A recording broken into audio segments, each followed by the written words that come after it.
ಬೆನ್ನು ನೋವಿನಿಂದ ಬಳಲ್ತಾ ಇರುವ ನಟ ದರ್ಶನ್ ಅವರು ಮೈಸೂರಿನ ಮಣಿಪಾಲ್ ಆಸ್ಪತ್ರೆಯಲ್ಲಿ ಚಿಕಿತ್ಸೆ ಪಡಿತಾ ಇದ್ದಾರೆ. ಮಕರ ಸಂಕ್ರಾಂತಿ ಹಬ್ಬದ ಬಳಿಕ ಮತ್ತೆ ಚಿಕಿತ್ಸೆಯನ್ನ ವೈದ್ಯರು ಪ್ರಾರಂಭಿಸಿದ್ದಾರೆ. ಹಾಗಾಗಿ ಇಂದು ಮಣಿಪಾಲ್ ಆಸ್ಪತ್ರೆಗೆ ನಟ ದರ್ಶನ್ ಅವರು ಭೇಟಿ ನೀಡಿದ್ದಾರೆ.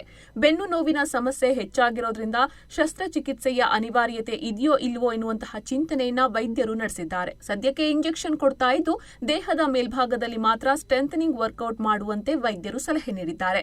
ಫಿಸಿಯೋಥೆರಪಿ ಕೂಡ ಬೆನ್ನು ನೋವು ಕಡಿಮೆಯಾಗೋದಕ್ಕೆ ಸಹಾಯ ಮಾಡ್ತಾ ಇದ್ದು ಇನ್ನು ಸ್ವಲ್ಪ ದಿನ ಈ ಚಿಕಿತ್ಸೆ ಮುಂದುವರಿಯಲಿದೆ ಎನ್ನಲಾಗ್ತಾ ಇದೆ. ಇನ್ನು ಮಣಿಪಾಲ್ ಆಸ್ಪತ್ರೆಯಲ್ಲಿ ಡಾಕ್ಟರ್ ಅಜಯ್ ಹೆಗ್ಡೆ ಅವರು ನಟ ದರ್ಶನ್ ಅವರಿಗೆ ಚಿಕಿತ್ಸೆ ನೀಡುತ್ತಿದ್ದಾರೆ. ಸದ್ಯಕ್ಕೆ ಇಂಜೆಕ್ಷನ್ ಕೊಟ್ಟಿದ್ದು 1 ವಾರ ಕಾಲ ಅಬ್ಸರ್ವೇಷನ್ ಮಾಡೋಕೆ ನಿರ್ಧರಿಸಲಾಗಿದೆ. 1 ವಾರದಲ್ಲಿ ಬ್ಲಾಕ್ ಕ್ಲಿಯರ್ ಆಗದೇ ಇದ್ರೆ ಆಪರೇಷನ್ಗೆ ಸಿದ್ಧತೆ ಮಾಡಿಕೊಳ್ಳೋದಕ್ಕೆ ನಿರ್ಧರಿಸಲಾಗಿದೆ ಎನ್ನುವ ಮಾಹಿತಿ ಲಭ್ಯವಾಗಿದೆ. ಇನ್ನು ದರ್ಶನ್ ಅವರು ಆಸ್ಪತ್ರೆಗೆ ಬರ್ತಾರೆ ಎನ್ನುವಂತಹ ಸುದ್ದಿ ತಿಳಿತಾ ಇದ್ದಂತೆ ದರ್ಶನ್ ಅವರನ್ನು ನೋಡೋದಕ್ಕೆ ಆಸ್ಪತ್ರೆಯ ಬಳಿ ಅಭಿಮಾನಿಗಳು ಜಮಾಯಿಸಿದ್ರು. ದರ್ಶನ್ ಅವರು ಕಾರಿನಿಂದ ಬರ್ತಾ ಇದ್ದಂತೆ ದರ್ಶನ್ ಅವರನ್ನ ನೋಡೋದಕ್ಕೆ ಅಭಿಮಾನಿಗಳು ಮುಗಿಬಿದ್ದಿದ್ರು. ಫಿಸಿಯೋಥೆರಪಿಯಿಂದಾಗಿ ದರ್ಶನ್ಗೆ ಬೆನ್ನು ನೋವು ಸ್ವಲ್ಪ ಗುಣಮುಖವಾಗಿದೆ.